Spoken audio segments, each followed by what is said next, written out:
Bakit magandang magnegosyo? This is to build generational wealth. Yung cash flow na tuloy-tuloy na pwede mong ipamana sa mga next generation. Kung empleyado ka, you are just earning for survival. Kahit gaano kalaki ang sahod mo at kahit gaano kaganda ang position mo sa trabaho mo, hindi ito mapapamana sakaling ikaw ay mag-retire or kaya mayroong mangyari sa'yo. My best advice, start your own business. Kahit maliit lang, ang importante, makapagsimula ka. Malay mo, ikaw ang makakapagbigay ng tuloy-tuloy na cash flow na pwede ipamana sa mga next generation mo.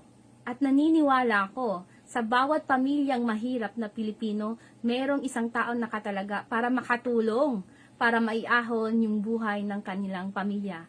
At baka, ikaw na yon. Hello guys! Naisip mo rin ba yon? Tama talaga si Ma'am Jamie. Hindi talaga natin maipapamana kung anumang posisyon natin sa kumpanya or kung saan man tayo nagtatrabaho ngayon. Buti na lang nakapagsimula na ako noong 2019 bago pa ako mapagod magtrabaho sa abroad. Yes, isa po akong OFW for 16 years and nakauwi na po ako last 2022 after pandemic pa talaga. Gusto mo din ba malaman kung paano magkaroon ng ganitong pagkakakitaan while nagtatrabaho kahit saan? Simple lang. Direct message mo ako, usap po tayo.